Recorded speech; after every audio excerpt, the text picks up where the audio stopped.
Good morning, everybody. Good morning. Good morning. Thank you all. Thank you all so much for being here. And I want to start by thanking Osden Bennett, Cindy Corey, Kamal Musalat, Hafez Jabbar, and Ziad Ibrahim for being with us today to share your loved ones' stories and to insist that we do not rest until we get justice. I also want to thank the members of Congress who are standing with us today to demand accountability. Representatives Chuy García, Rashida Tlaib, Mark Pocan, Summer Lee, Lateefah Simon, and Delia Ramirez, who have all been fighting incredibly hard to make sure that we do not drop justice for all of those who have been murdered. Just over 1 year ago, Aishinur Ezgi Egi, a U.S. citizen from my home state of Washington, was killed by the Israeli Defense Forces. Aishinur was a human rights activist observing a nonviolent protest against illegal Israeli settlements in the West Bank when she was killed. The IDF claimed that they had been responding to a confrontation, but an in-depth investigation by the Washington Post found that Aishinur was shot more than 30 minutes after that incident ended and that she was killed more than 200 yards away. Aishinur's father lives in my district. She graduated from the University of Washington, right in the heart of my district. And she had a beautiful and bright heart and a commitment to taking action that helped save lives. I have benefited from listening to Hamid, her husband, and to Osden, her sister, about who she was, underscoring how her death was such a travesty and a tragedy. And I was proud to immediately lead the charge, along with over 100 members of Congress, to demand that the Biden administration launch an independent U.S.-led investigation into Aishinur's death. In private and in public conversations, my colleagues and I pushed over and over again for that accountability with absolutely no forward movement, no transparency, no insistence that the United States protect, at a minimum, our own U.S. citizens against Israeli government forces that have now killed 8 U.S. citizens and countless others with impunity. Today, we are here 9 months into the Trump administration, and we are in the same place. We still do not have a U.S.-led investigation. Aishinur's family is still waiting for justice, and 3 more U.S. citizens have been killed just this year by Israeli forces and Israeli settlers in the West Bank, including most recently Amr Mohammed Sada Rabi, a 14-year-old from New Jersey, Saifullah Musalat, a 20-year-old from Florida, and Kamis Al-Ayad, a father of 5 from Chicago. Recently, I spoke directly to U.S. Ambassador Mike Huckabee, demanding justice for Aishinur's family and all the families, and he promised me that he would get answers, that he would demand accountability, but we have not heard anything back again from his office as we have continued to follow up. And so, Ambassador Huckabee, if you are listening, please step up and do what you said you would do, which is demand transparency, accountability, investigation into the deaths of U.S. citizens. Right now, the Trump administration is continuing to allow U.S. citizens to be killed with impunity, even as the Israeli government commits genocide of Palestinians in Gaza. I again want to thank Osden, Aishinur's sister, and Hamid, her husband, and her father for their strength. And I want to thank all of the families here for your bravery and for your willingness to speak out and to not allow the pain of these deaths to just be pushed to the side, but to turn your anger and your pain into an actual demand for justice that will benefit not only the families that are here today, but prevent another senseless murder. I also want to thank all the students at the UW, where Eichner went to college. There was a beautiful ceremony. I was not in town, so I missed it, but it was a beautiful ceremony of people turning out to honor her memory. The American people and these families deserve answers, and the U.S. government has to use our leverage to ensure that the Israeli government cannot kill our citizens and cannot continue to commit genocide of Palestinians. The pattern of impunity goes back decades. In 2003, Rachel Corrie, who's a U.S. citizen from Washington State, and I want to thank her mother, Cindy Corrie, who's here with us today, and who has been a wealth of information for Eichner's family and for so many others. Rachel was killed in Gaza. At the time following her death, more than 70 members of Congress, I wasn't here, but more than 70 members of Congress called for an independent investigation. But just like in this case, no action was taken. And so now, 21 years later, Rachel Corrie's family, including Cindy, are still waiting for justice. As the largest backer of military aid to Israel, we have the leverage and we have the moral responsibility to demand that Israel's government comply with international law and adopt rules of engagement that make clear that the killing of peaceful protesters is unacceptable. U.S. citizens abroad deserve to be safe, and advocates for peace in Israel should have the ability to exercise free speech without fear for their lives. I promise you that my colleagues and I will not rest until we get that accountability and justice. For Eichner, for Rachel, for Saifullah, for Taufik, for Mohammed, and for all of those whose lives matter. I want to thank you again for being here, and I want to turn this over now to Ozden, Eichner's sister, who has been using every part of her life and her platform and her and all of the opportunities she has to talk about what justice looks like.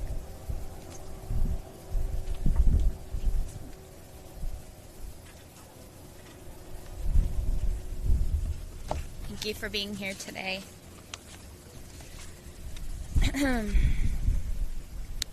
Today, I'm not just here to mourn the loss of my sister. I'm here to demand accountability from the U.S. government, which continues to shield Israel from consequences, even when its actions result in the death of American citizens. It's been 1 year since my sister was killed by the Israeli military. 1 year since the bullet, likely funded by the United States, struck her head and changed our lives forever. 1 year of a future my sister should have lived but didn't get to. 1 year of trying to untangle my grief from my rage. 1 year of missing my sister's laugh.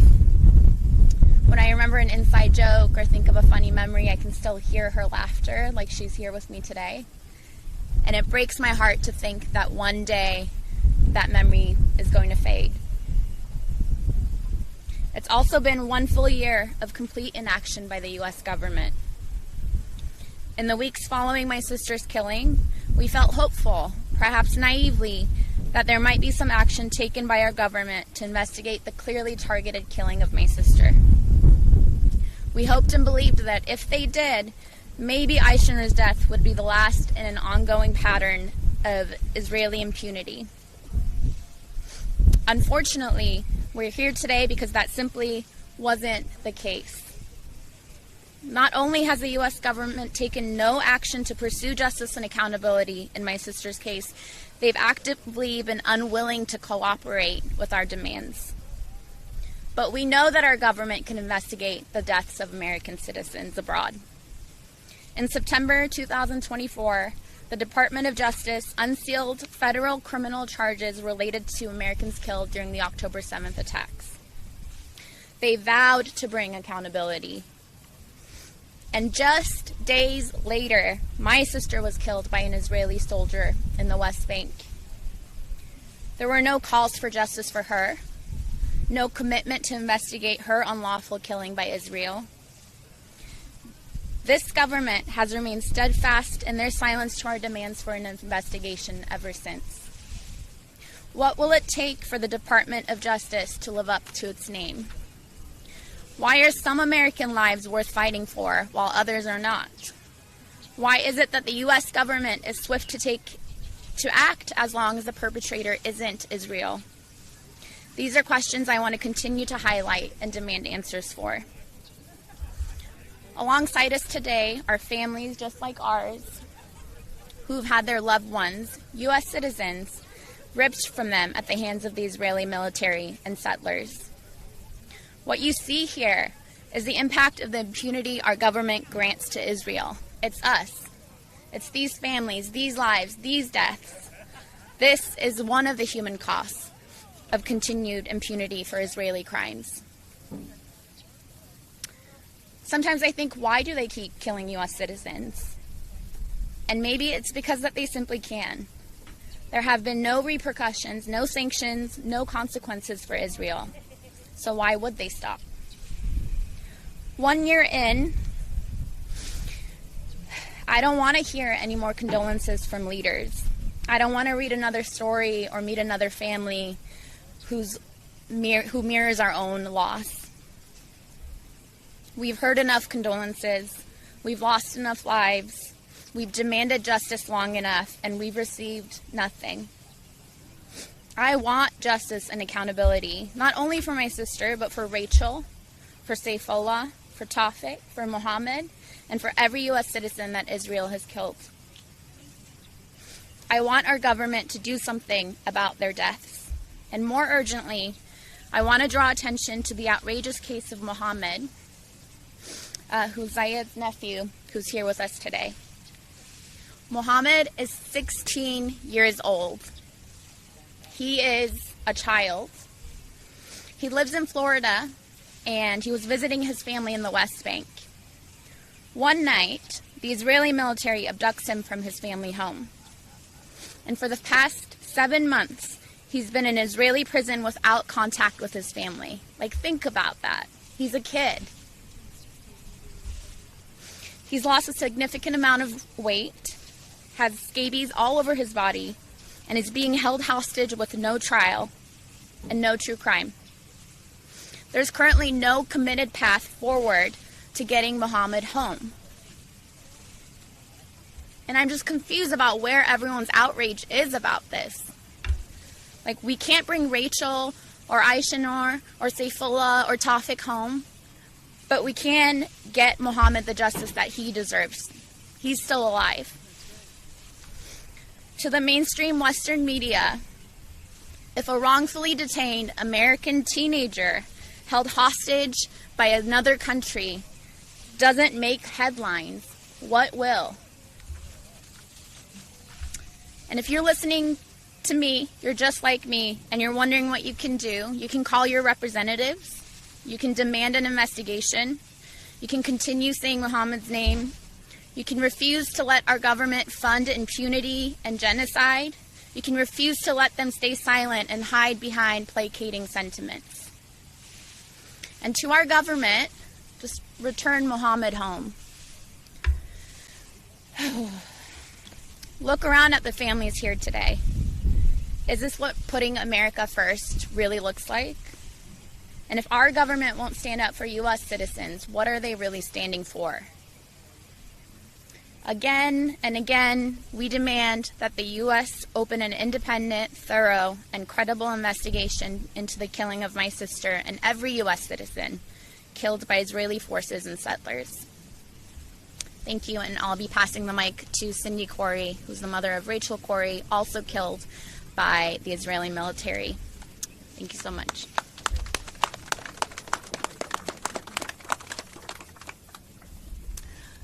Good morning.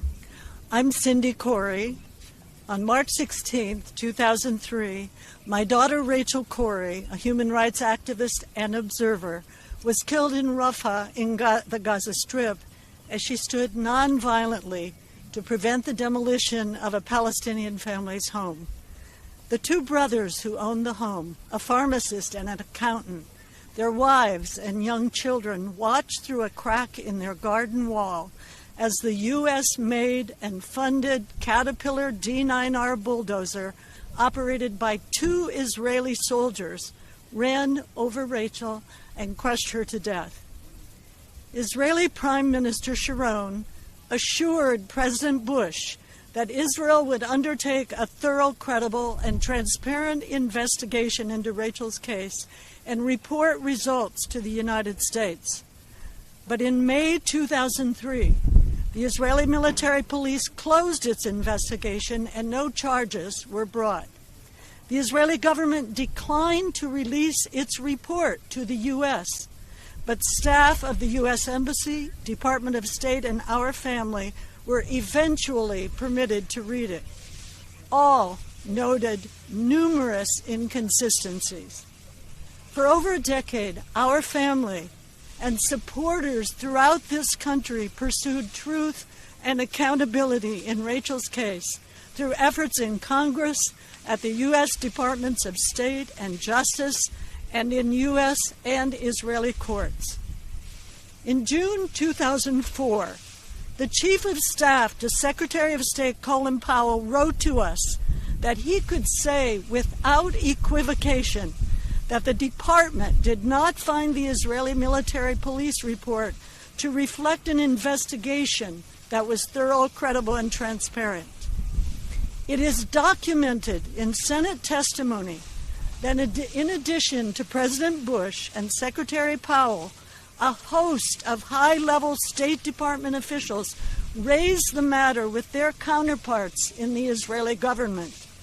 Yet in 2008, Michelle Bernier-Toth, Managing Director of the Office of Overseas Citizen Services at the Department of State, wrote to us, and she said, "We have consistently requested that the government of Israel conduct a full and transparent investigation into Rachel's death.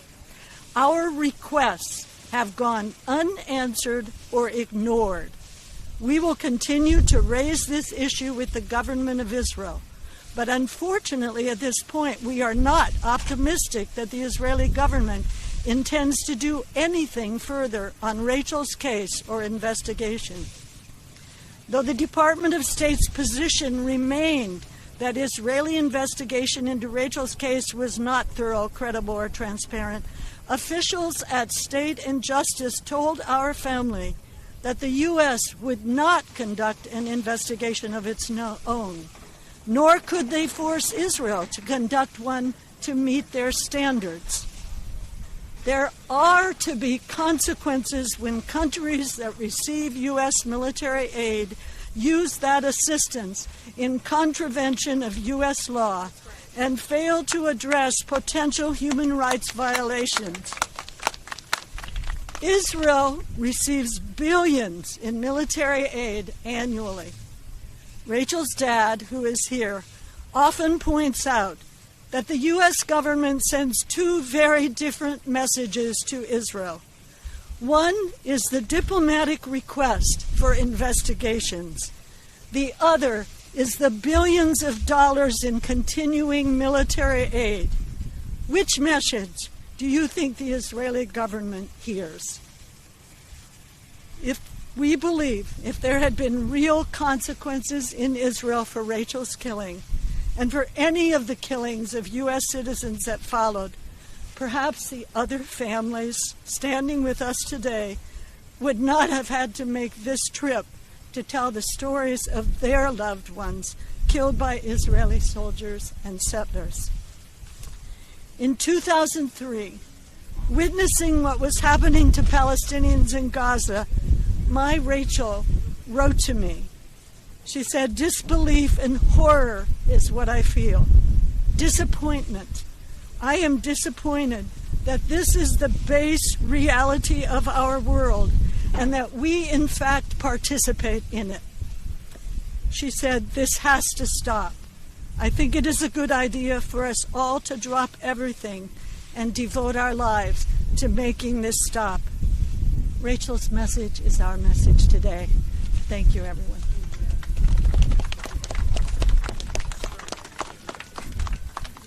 Good morning. I'm Congressman Chuy García, and I represent the southwest side of the city of Chicago and nearby suburban communities. And my district includes a small part of the largest diaspora of Palestinians in the entire United States. Locals proudly call it Little Palestine. Despite the intense pride of that community, it's also one that lives with the pain of families displaced and friends uprooted. The pain of checking each morning if their relatives made it through the night and if they're still alive. I'm here today because I refuse to let my Palestinian neighbors suffer in silence. I reject the narrative that we must give military weapons to a regime that bombs schools and hospitals, but cannot investigate the death of 10 U.S. citizens killed by the Israeli military and Israeli settlers since January of 2022. The most recent U.S. citizen killed was a man named Kamis Ayad.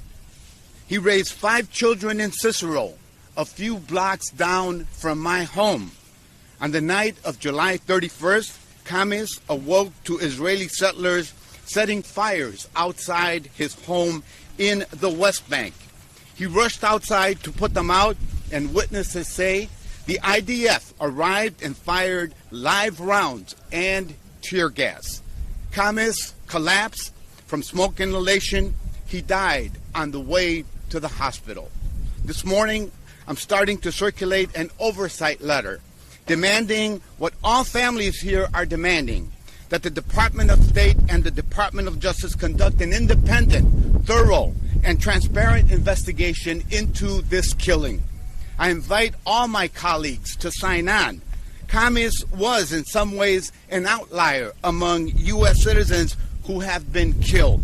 Many of the victims whose families are here today were young, teenagers and young adults who were visiting relatives or distributing aid or practicing non-violent intervention.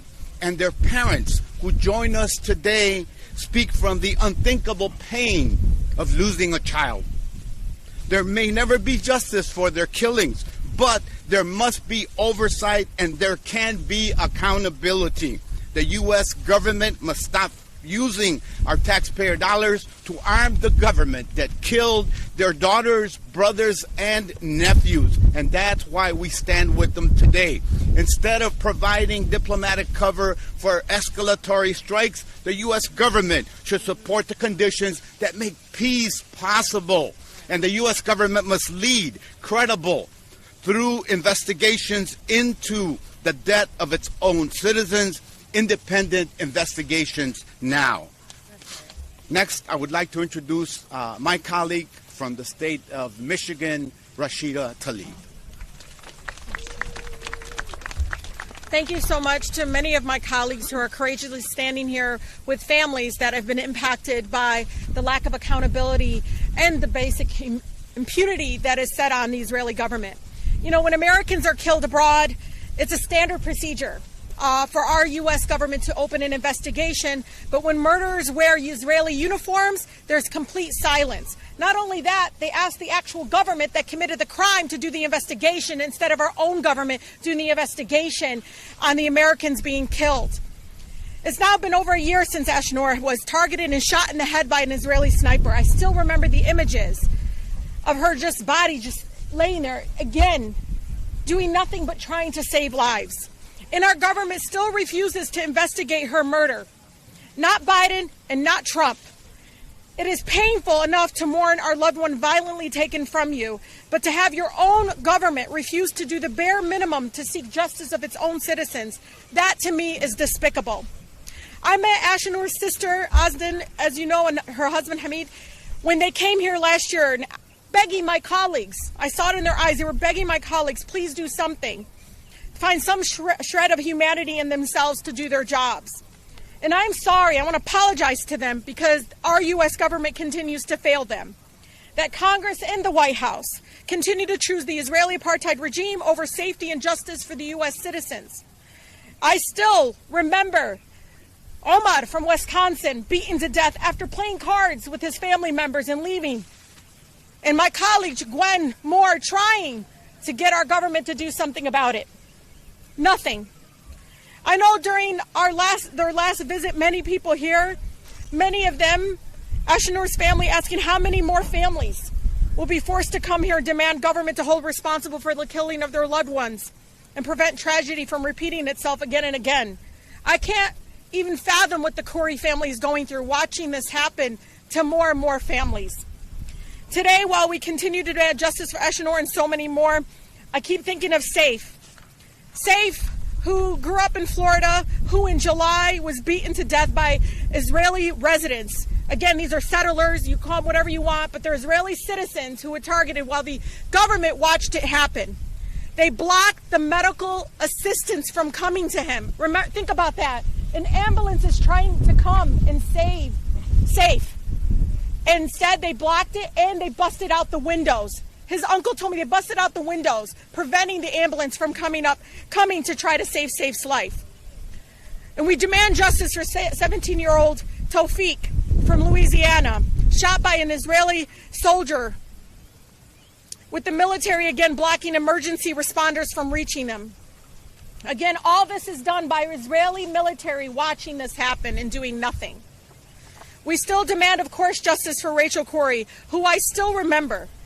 I still remember the image of her standing so courageously. It breaks my heart that years later, her parents still have to come here and beg their own government to do what is right. We demand freedom for Muhammad Ibrahim. You know, I still say he's 15 years old because to me he didn't get to celebrate his 16-year-old birthday because he's in an Israeli prison right now for 7 months.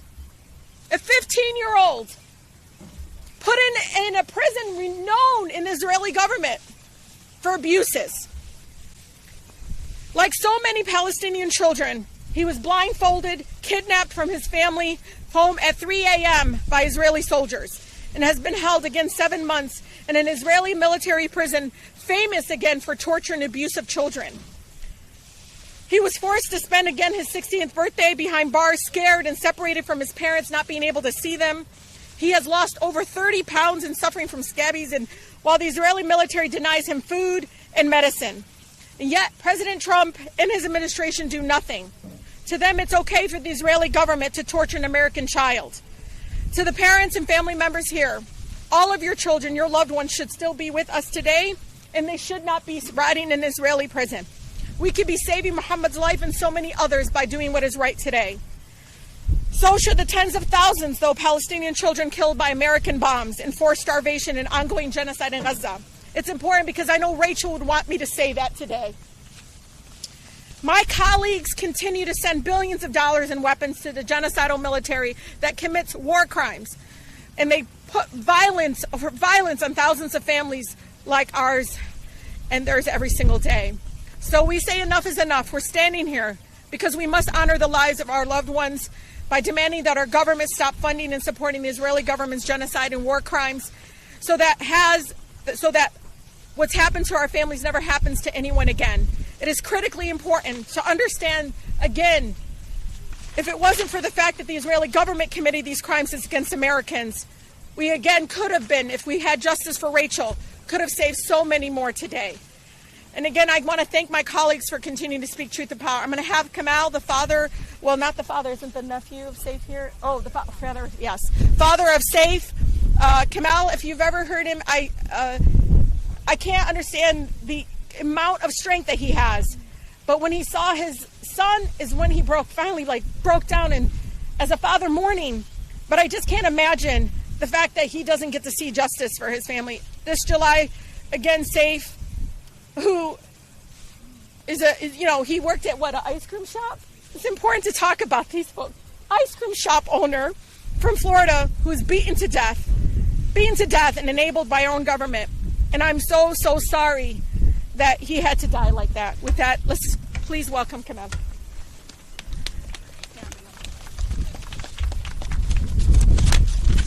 Bismillah ar-Rahman ar-Rahim. In the name of God, most gracious, most merciful.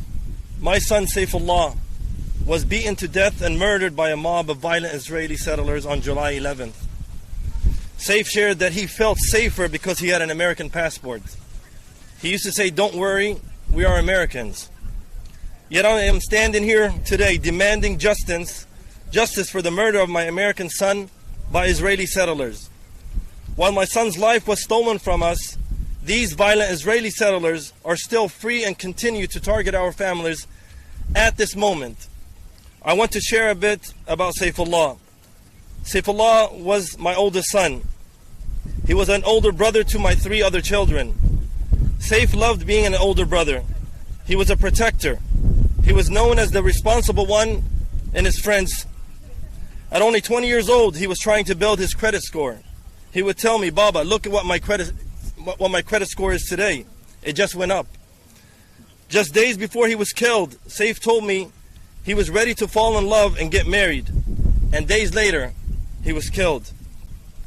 Saif was passionate about cars.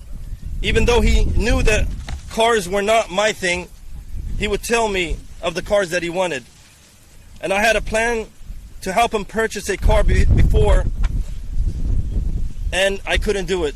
He was saving money for his dream car, and I said, I just thought about it that I'll help him, but I never had the chance to share that with him.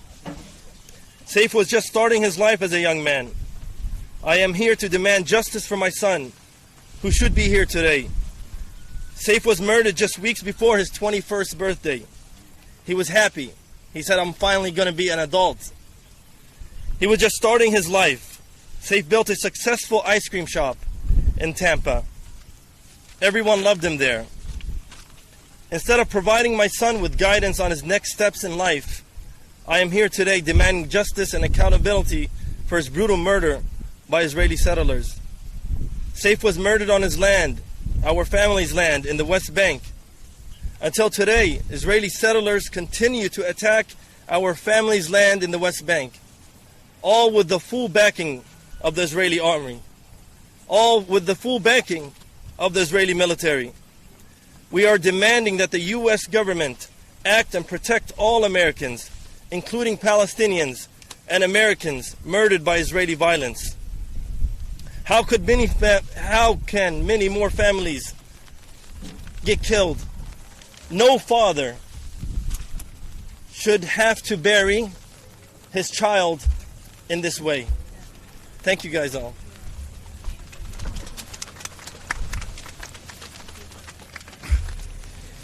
Hi, I'm Representative Mark Pocan from Wisconsin. I want to thank Pramila Jayapal for bringing us together, and I want to thank the family members to share their incredibly difficult stories about what's happened and why we need to have justice, not just for these families, but for so many others who are experiencing violence in the West Bank. The focus has been so much on Gaza and not on the West Bank, and we need to keep that focus on what's happening there as well. I remember visiting communities like Susia that were experiencing violence from illegal settlers in the area, and we have to protect those folks. You'll never have peace unless we can address this violence and address the demolitions and address the settlement expansions. You cannot continue to remove a people in the West Bank, which is just another form of the genocide that we're seeing in Gaza. For these families to have to come and beg their government to investigate and to bring justice for their families is something that no family should ever have to do. We need to have the U.S. government do this to put pressure on the Israelis as well, and to make sure we have the release of Muhammad, who's held in a prison right now as someone who is 16 years old. And most importantly, we have to stop the genocide that's happening in Gaza and the West Bank, period. It is not something that's representative of the values of the United States. And finally, Benjamin Netanyahu has been charged by the international courts as a war criminal. He needs to be brought to justice. And the United States, in addition to finding justice for these families, we need to find justice for everyone in Palestine. And that only happens by doing the right thing. And it's far past time for the United States to do the right thing. It may be past due, but it's not too late to get justice for these families. Let's do that. I would like to introduce Hafez Jabbar, the father of Tawfiq Abdel Jabbar. In February of 2024, Tawfiq Abdel-Jabbar, a 17-year-old U.S. citizen born and raised in Louisiana to Ukrainian parents, was killed in the West Bank while driving to a village. Let's welcome Hafez.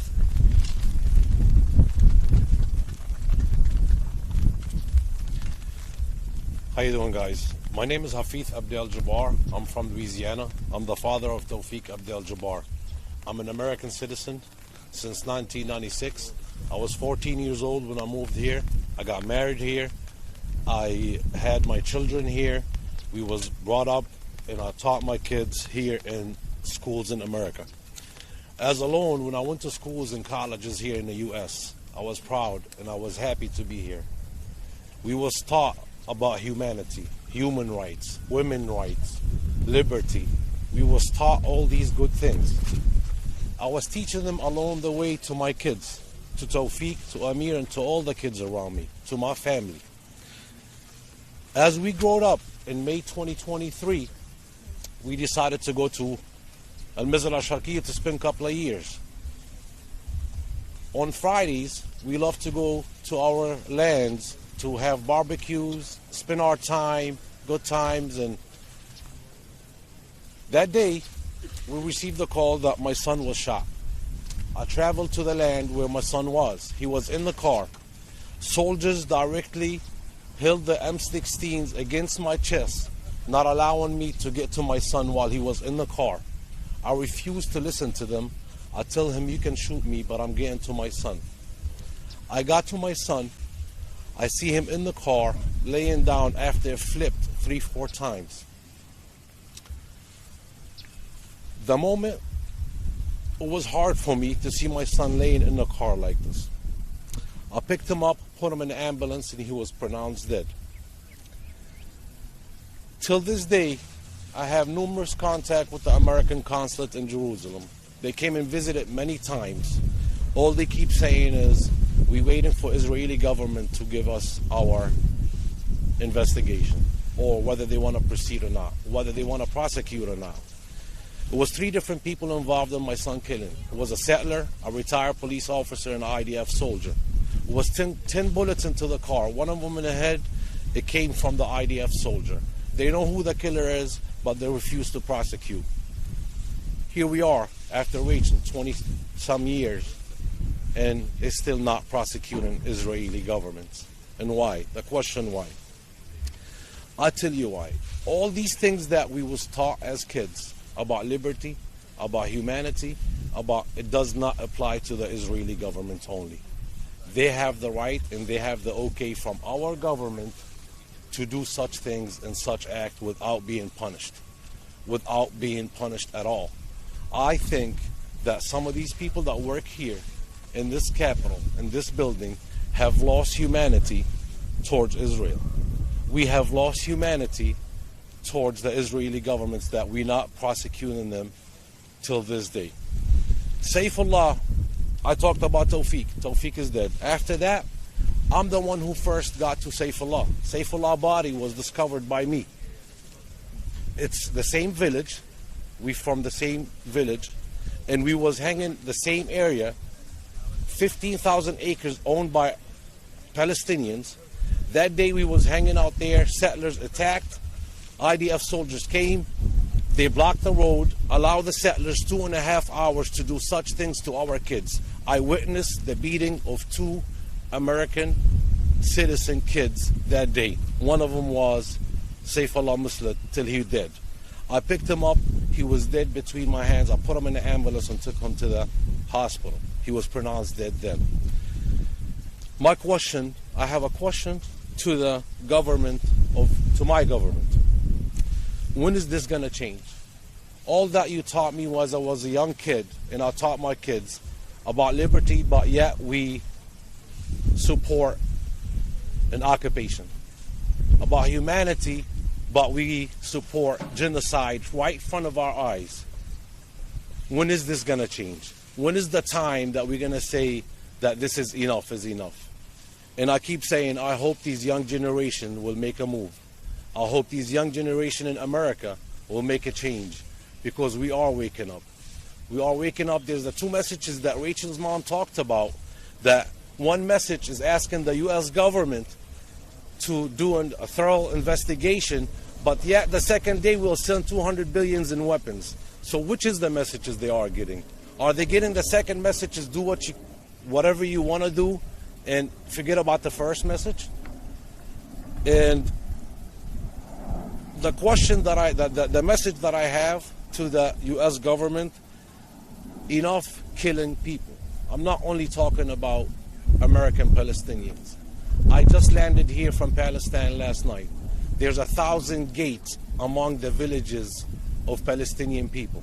1,000 gates since October 7. And they keep asking, October 7, October 7. Thing didn't start October 7. Thing been going on 20 years ago since Rachel was dead. Or they killed Rachel. Or 1948, when they occupied the land of Palestinians. Thing didn't start in October 7.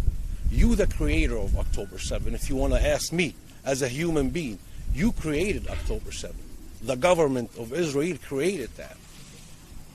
When are we going to take a stand to stop the killing of people as humanity? As a human being, I'm standing right here.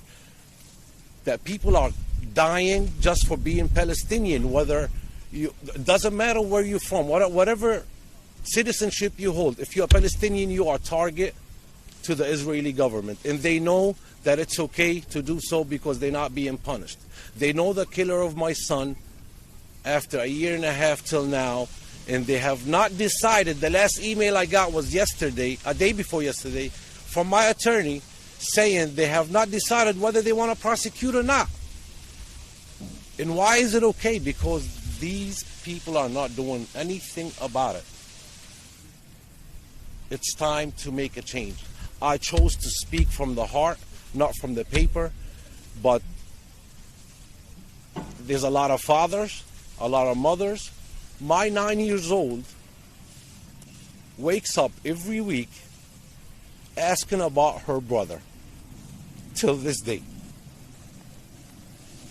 My wife struggles till now for simply her son was barbecuing in my land, got shot in the head. And I'm struggling with my wife and my daughter, my 9-year-old daughter. I'm struggling with her to tell her. There's no words for it. I cannot. I keep looking to see what I can tell her, but I can't find the right word. This has to stop. We need to make a change. I hope and I pray to God that this will change soon.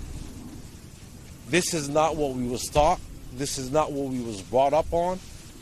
And this is not humanity, human being. This is just against all humanity. What's going on in Palestine as we speak now. And it's in front of the whole world. Everybody sees this. Thank you.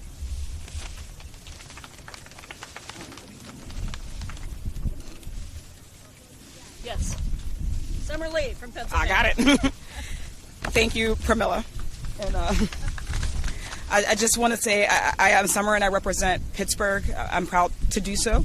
I don't actually represent any of the families or the loved ones who have been killed by either the IDF or settler violence, but I believe that every member of this body, every colleague that we have should be here standing unequivocally against violence against our own citizens. We all should be standing here against a genocide that we pay for, that we are not just complicit but active participants in, and that if we are going to stand here in anything more than just moral support, that we deserve and that we owe these folks active support right now.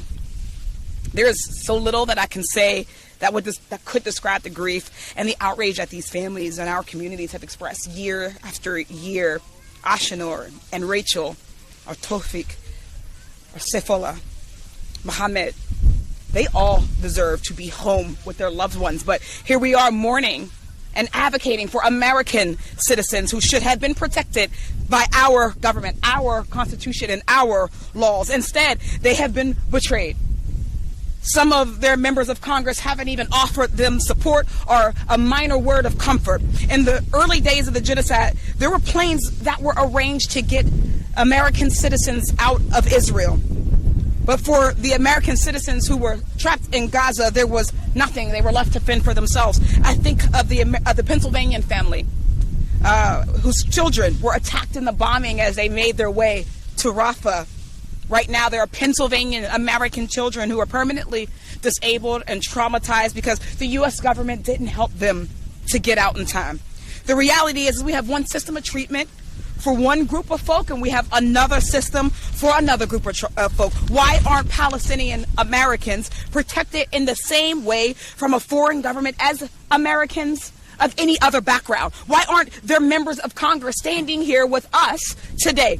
These families, these children, their loved ones who have been murdered or terrorized by a foreign government with no justice and no accountability. What crime did any of them commit? They were children. They were peaceful activists. They were journalists. They were Palestinian. There was no justification to be imprisoned or shot point blank. To be clear, the United States is abandoning its own people to protect a foreign government that does not think twice about us.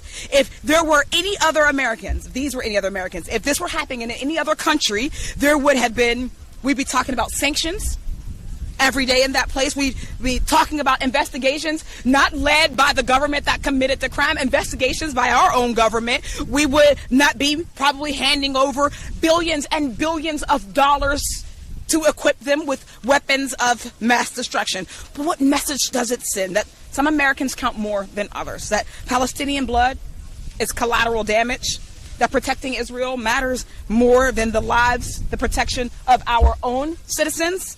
Because that's exactly what is happening. And we cannot excuse it, we cannot enable it, and we cannot keep writing blank checks to a government that is committing genocide, that kills our own citizens and gets away with it. Every member of Congress whose constituents are here should be ashamed. They should be standing with them.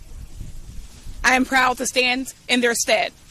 Until then, I will continue to push with my colleagues, continue to push my colleagues for accountability, for an arms embargo, for justice, for freedom for Muhammad and anyone else who was illegally detained, for every person, every child, until they are home safely.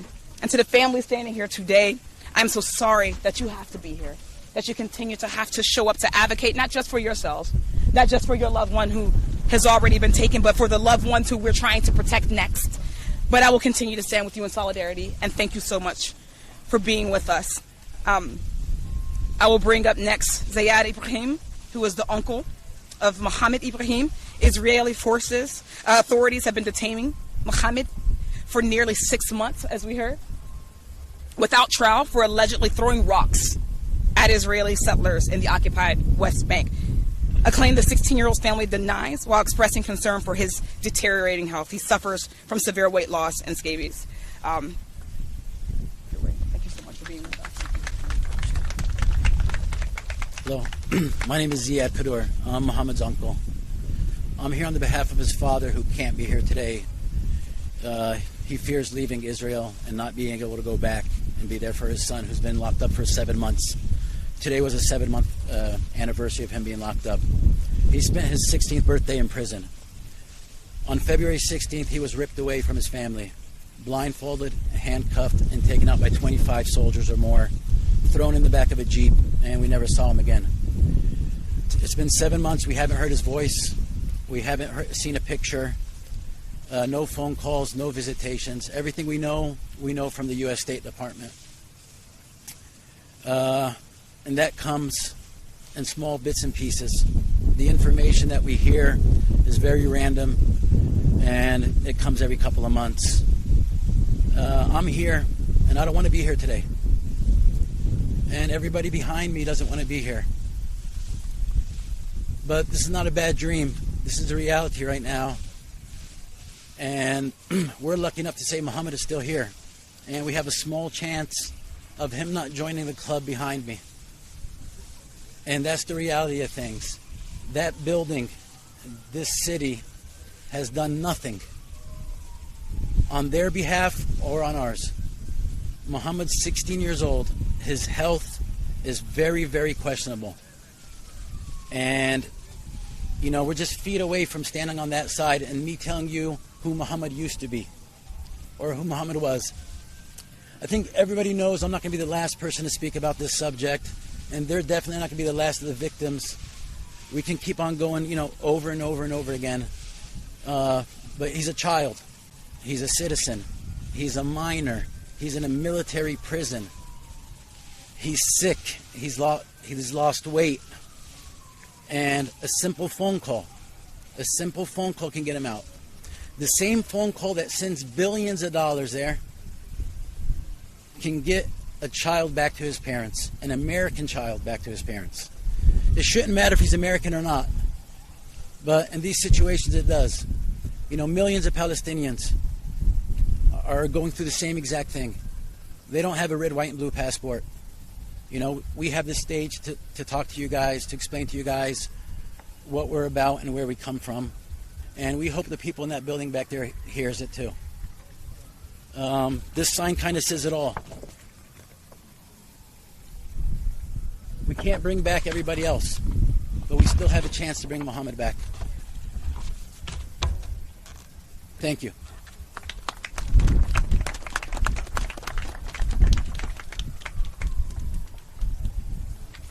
Representative Lateefah Simon from California. Good morning, everyone. My name is Lateefah Simon, and I represent California's 12th Congressional District, and that is the historic district once led by the amazing Ron Dellums, who was an internationalist, but should he had been here today, he would, I'm sure, have repeated the quote that he said consistently: "Aren't we American enough? Are we American enough?" Dellums would cry out during the struggle for apartheid, the ending of apartheid in South Africa. So here we are, and I just want to say thank you deeply to the families who have come here today. I know your knees are shaking with grief, with deep grief. And it should be also made very clear that the folks who are standing behind me and the members that have spoke today are in fact those who have been consistently calling for peace. Scripture has made it clear that blessed are the peacemakers, and also blessed are those that mourn. And those are the folks who are right in back of us today with a heavy heart, coming in solidarity with these families and leaders from all over the world, asking one simple question, one simple demand. With their heads held high today, they're talking about the loss, the tragic loss of their sons and daughters and family members who have been killed by the Israeli military and settlers. And the U.S. has not investigated. The U.S. has not investigated the murder, the slaughtering of American citizens. With my colleagues, I want to be clear of what the call is today. You've heard the stories of Americans traveling overseas and being butchered. I'm echoing the call of these families that the United States government must conduct independent investigations, thorough investigations, and provide accountability and answers. Is that too much to ask to a grieving father, to a father of an incarcerated teenager who does not have contact with counsel, who is not being treated as the young child that he is? Is it too much to ask that we get answers for Rachel, who, might I say, whose body was bulldozed? She was an American citizen. We can't accept, we must not accept a foreign policy that abandons the standards, the simple standards of human rights protection. These protections apply to all Americans who travel abroad. That applies to principles of justice for families and fairness for all of us. For all of us. We must choose law over vengeance. We must choose in this time of deep peril all over the country. All of our hearts are mourning for loved ones who were lost too soon, young people who were never able to grow old. Diplomacy over destruction, and restraint over chaos. This, in fact, is the only path to peace. Members of Congress should be saying we cannot slaughter our way to peace. We must demand accountability overall right now. We must demand that the bombs stop raining down on children and families in tents. We must ensure that the families who have received no answers get what they duly deserve. I want to thank again the families in the communities who are waiting for answers, and thank you for sharing your stories today and never giving up for this fight for justice. Thank you all so much. Salam alaikum. Thank you all so much. I just want to again say to the families who are here and who shared their stories, the skies were even crying with us here, and I appreciate that you are here and that you are demanding answers and accountability. We may have, do we have time for a couple of questions? Okay, we have to wrap up because we have met the time that we have reserved the space. But I want you to know that we are not going to stop. And this coalition of members of Congress who has continued to call out to demand justice and to demand consistency, as you heard, with our policy and our demand for investigations, to stop continuing to supply weapons and send money funded by U.S. taxpayers to a government that continues to kill Palestinians and U.S. citizens, and to demand that we get home those who we still can get home. I want to thank you all for being here, thank the members of Congress who came out and stood up, and of course, most of all, to thank the families who came and shared their pain and turned it into a